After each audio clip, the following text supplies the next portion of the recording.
In this episode, we're gonna read a transcript from Neville Goddard, the great Neville Goddard, on mental diet, how to properly do a mental diet.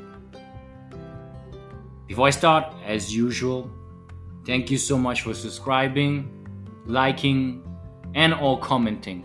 I appreciate it a lot. It does help the YouTube algorithm show my stuff to more people, and I'm forever thankful for this. Please also, of course, it does help my channel as well, but please comment on what you think about the mental diet and your questions about mental diets, so it can help me create more content that is pertaining to this subject and to what I can do to help you guys. Because I know mental diet is thrown around in this area of the law of attraction, is thrown around and not everybody really understands what it is about. And to be fair, it's not a simple subject. That being said, I'm happy to get any comment. Let's get into it. Neville Goddard, mental diet. Talking to oneself is a habit everyone indulges in. We could no more stop talking to ourselves than we could stop eating and drinking. All that we can do is control the nature and the direction of our inner conversations. Most of us are totally unaware of the fact that our inner conversations are the causes of the circumstances of our life. Let me repeat this. Most of us are totally unaware of the fact that our inner conversations are the causes of the circumstances of our life. We are told that as a man thinketh in his heart, so is he. But do we know that man's thinking follows the track laid down in his own inner conversations? To turn the tracks to which he is tied in the direction in which he wants to go, he must put off the conversation he had previously, which is called in the Bible the old man, and be renewed in the spirit of his mind. Speech is the image of mind. Therefore, to change his mind, he must first change his speech. By speech is meant those mental conversations we carry on with ourselves. The world is a magic circle of infinite possible mental transformations. For there are infinite numbers of possible mental conversations. When a man discovers the creative power of inner talking, he will realize his function and his mission in life. Then he can act to a purpose. Without such knowledge, he acts unconsciously. Everything is a manifestation of the mental conversations which go on in us without our being aware of them. But as civilized beings, we must become aware of them and act with a purpose. A man's mental conversations attract his life. As long as there is no change in his inner talking, the personal history of the man remains the same. Let me repeat this one more time. As long as there is no change in his inner talking, the personal history of the man remains the same. To attempt to change the world before we change our inner talking is to struggle against the very nature of things. Man can go round and round in the same circle of disappointments and misfortunes, not seeing them as caused by his own negative inner talking, but as caused by others. This may seem far-fetched, but it is a matter which lends itself to research and experiment. The formula the chemist illustrates is no more certainly provable than the formula of the science by which words are clothed in objective reality. One day, a girl told me of her difficulties in working with her employer. She was convinced that he unjustly criticized and rejected her very best efforts. Upon hearing her story, I explained that if she thought him unfair, it was a sure sign that she herself was in need of a new conversation piece. There was no doubt but she was mentally arguing with her employer, for others only echoed that which we whispered to them in secret. Let me repeat this. There was no doubt that she was mentally arguing with her employer, for others only echo that which we whisper to them in secret. She confessed that she argued mentally with him all day long. When she realized what she had been doing, she agreed to change her inner conversation with her employer. She imagined that he had congratulated her on her fine work, and that she in turn had thanked him for his praise and kindness. To her great delight, she soon discovered that her own attitude was the cause of all that befell her. The behavior of her employer reversed itself. It echoed, as it had always done, her mental conversations with him. I rarely see a person alone without wondering to what conversation piece is he tied. On what mysterious track is he walking? We must begin to take life consciously. For the solution of all problems lies just in this. The second man, the Lord from heaven in all of us, is trying to become self-conscious in the body, that he may be about his Father's business. What are his labors? To imitate his Father, to become master of the world, master of his inner talking, that he may mold this world of ours into a likeness within the kingdom of love. The prophets say, "Be ye imitators of God as dear children." How would I imitate God? Well, we are told that God calls things that are not seen as though they were seen, and the unseen becomes seen. This is the way the girl called forth praise and kindness from her employer. She carried on an imaginary conversation with her employer from the premises that he had praised her work, and he did. Our inner conversations represent in various ways the world we live in. Our individual words are self-revelations of our inner own speech. We are told that every idle word that men shall speak, they shall give account thereof. For by their words they shall be justified, and by their words they shall be condemned. We abandon ourselves to negative inner talking, yet expect to retain command of life. Our present mental conversations do not recede into the past as man believes. They advance into the future to confront us as wasted or invested words. My word, say the prophet, shall not return unto me void, but it shall accomplish that which I please, and it shall prosper in all the things whereto I sent it. How would I send my word to help a friend? I would imagine that I am hearing his voice, that he is physically present, that my hand is on him. I would then congratulate him on his good fortune, tell him that I've never seen him look better. I would listen as though I heard him.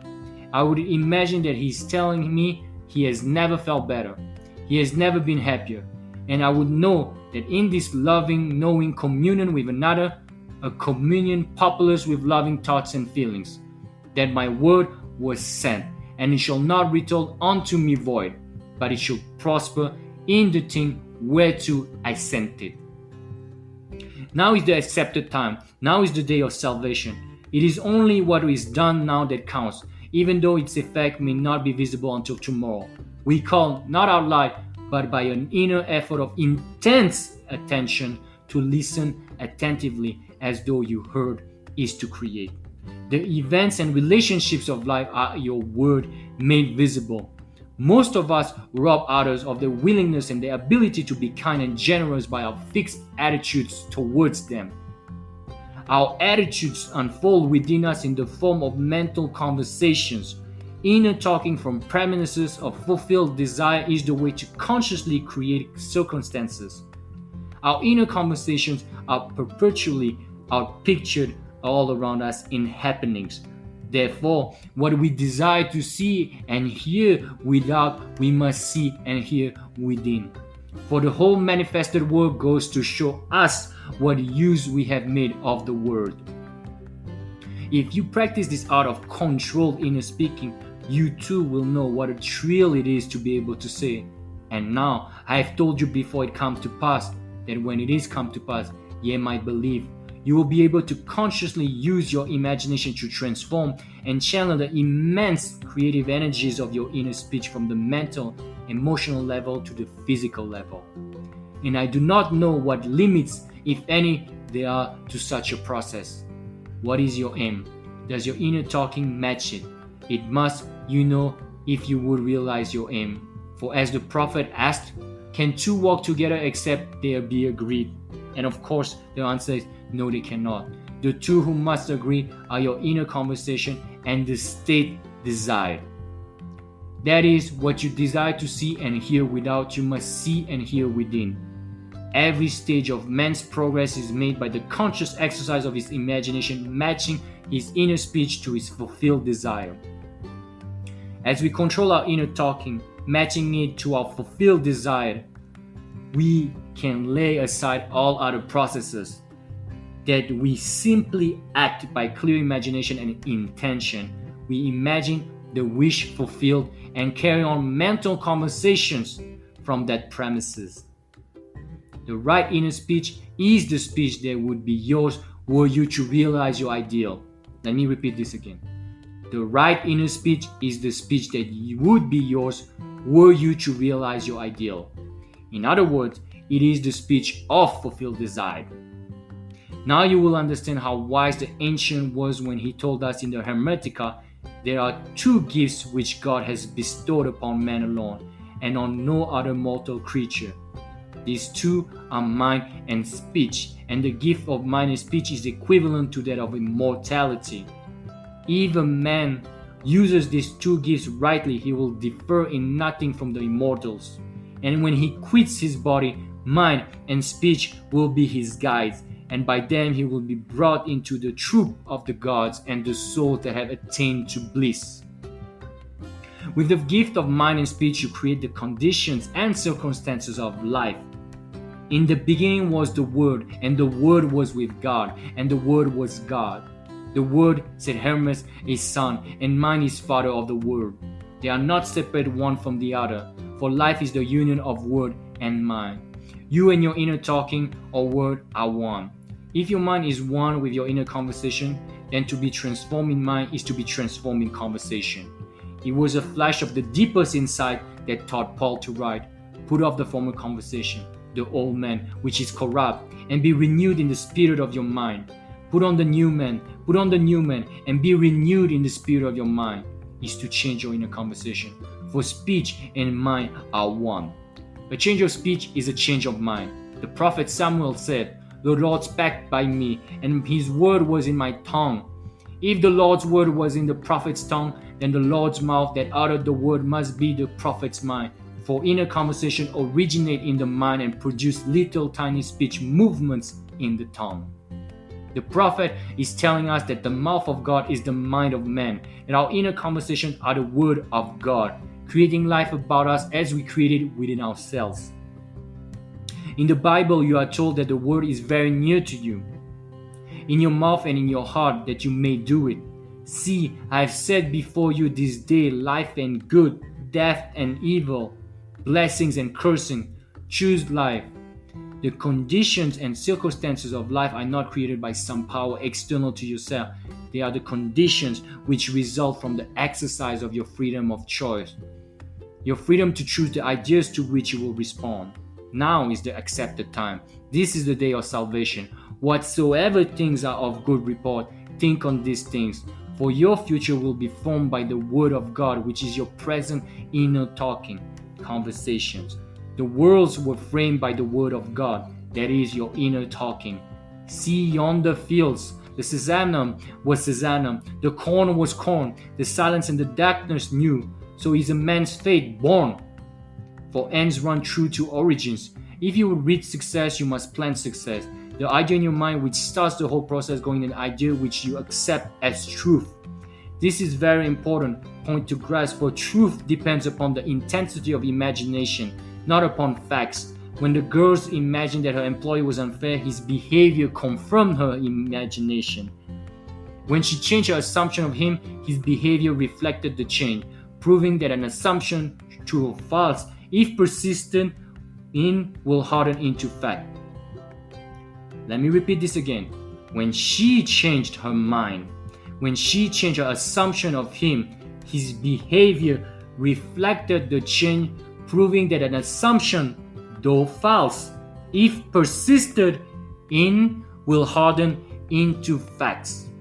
The mind always behaves according to the assumption with which it starts. Therefore, to experience success, we must assume that we are successful. We must live wholly on the level of the imagination itself, and it must be consciously and deliberately undertaken.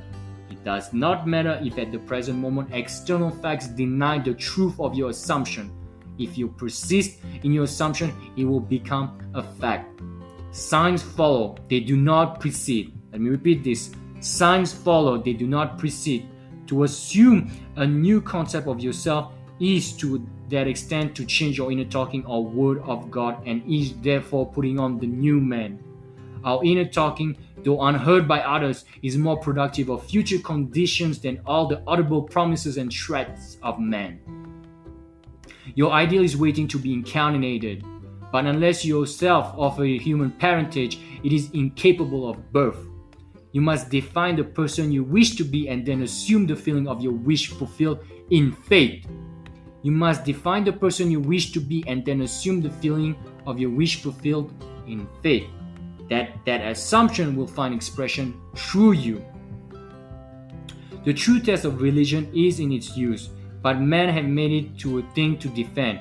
It is to you that the words are spoken. Blessed is she that believed, for there shall be an accomplishment of those things which were spoken unto her from the Lord. Test it, try it, conceive yourself to be one that you want to be, and remain faithful to that conception, for life here is only a training ground for image making. Try it and see if life will not shape itself on the model of your imagination. Everything in the world bears witness of the misuse of man's inner talking. Negative inner talking, particularly evil and envious inner talking, are the breeding ground of the future battlefields and penitentiaries of the world. Through habit, man has developed the secret affection for this negative inner conversation. Through them, he justifies failures, criticizes neighbors, gloats over the distress of others, and in general pours out his venom on all. Such misuse of the word perpetuates the violence of the world. The transformation of self requires that we meditate on a given phrase, a phrase which implies that our ideal is realized, and inwardly affirm it over and over and over again until we inwardly affected by its implication, until we are possessed by it. Hold fast to your noble inner conviction or conversation. Let me repeat this and finish on this. The transformation of self requires that we meditate on a given phrase, a phrase which implies that our ideal is realized, and we inwardly affirm it over and over and over again until we are inwardly affected by its implication, until we are possessed by it. And that's the closing line. Hold fast to your noble inner conviction or conversation. Hope you guys loved it. Looking forward to hear from you.